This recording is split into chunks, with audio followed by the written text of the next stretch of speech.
من مسيبات الأعمال الصالحة. نحن نعمل ولا نرجع أو نرجي من وراءه شيء.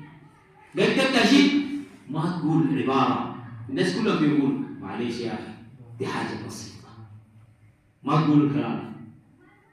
الشيء الثاني لا ترجع من ورائه شيء. هناك قال شنو؟ ويطعمون الطعام على حبه مسكينا ويتيما وأسيرا إنما نطعمكم لوجه الله. قال شنو؟ لا نريد منكم جزاء ولا شكر. لا يريد الجزاء من منو؟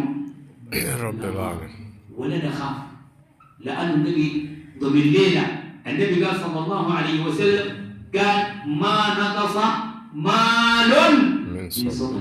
ما دام أصلا المال ده ما حينقص خلاص ننفق. واحد. اثنين، سبحان الله لما تنفق الشيء الشيء اللي أنا أطلعه بيقول حاجة نحن ما سامعينه. الشيء الحاجة اللي أنا طلعتها بتقول كنت بسيطا فكسرتني، كنت قصيرا أو صغيرا فكبرتني، كنت تحرسني وأنا اليوم بإرادة الله أحرس. أخوانا كنت فانيا فأبقيتني. ليه؟ أنا الشيء عندي يا جماعة الخير صلوا على النبي.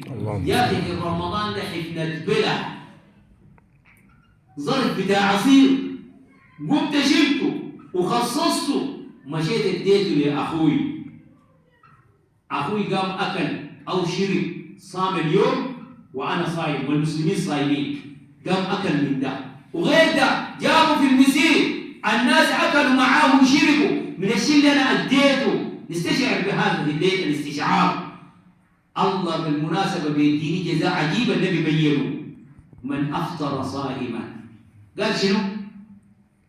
أنا لو أفطرت صائم فله شنو؟ أجر الصائم كامل لا ينتقص من أجوره من أجر الصائم كامل شيء. احتمال أنا صيامي ده ما بيكون شنو؟ ما يكون كده. إذا نحن إن شاء الله في بري وأنتم معتادين أصلا، والمجتمع اللي احنا فيه ده مجتمع بالمناسبة يعني الحمد لله. نقول الحمد لله. وأنا نقول الحمد لله لأنه والله مجتمع فيه الحتة بتاعت التكافؤ. وقيل فيكم الزوار الذين كانوا يأتون ويزورون المناطق من دول ثانية يقولون أننا نلتمس سلوك الصحابة في أرض المحس. ليه؟ يشيلوا عندنا الزوايا. الزوايا دي بالمناسبة إن في المحس دي حاجة كده زي ما بيقولوا مش كده؟ طيب كلهم بيطلعوا وبعدين بيعملوا شنو؟ ينفقوا في سبيل الله. دي من الأشياء البسيطة اللي كان بيعملها أصحاب النبي صلى الله عليه وسلم. إذا نعمل إيه؟ نكون مثل الصحابة أنهم كانوا يدخرون شيئا.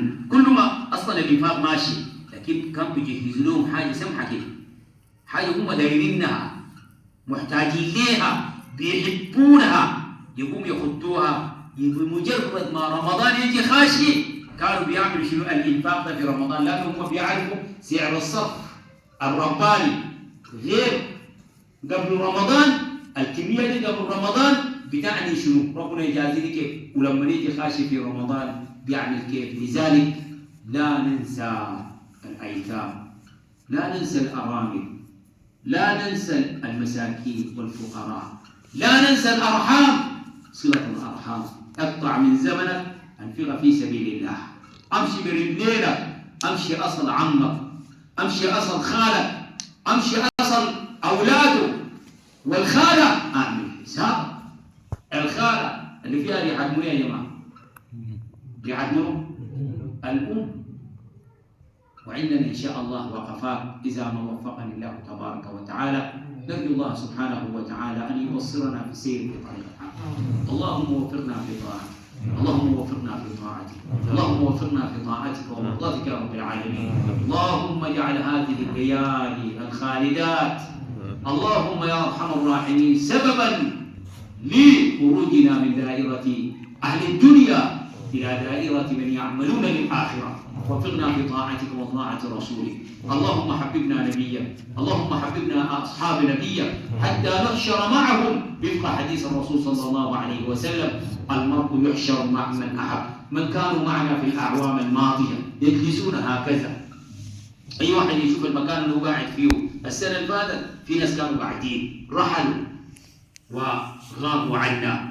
نرجو الله سبحانه وتعالى أن يعتق رقابهم في هذا العام. اللهم اجعلهم يا أرحم الراحمين في مقعد صدق عند مليك مقتدر. آباؤنا وآباؤكم، أمهاتنا وأمهاتكم، اللهم اجعل قبورهم روضة من رياض الجنة. اللهم اجعل قبورهم روضة من رياض الجنة.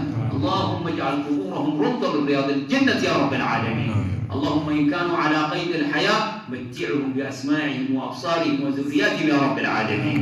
اللهم يا أرحم الراحمين أوعدنا وإياكم مثل هذه الليالي ونحن بصحة وعافية عاما بعد عام. كل عام وأنتم بخير، والسلام عليكم ورحمة الله تعالى وبركاته.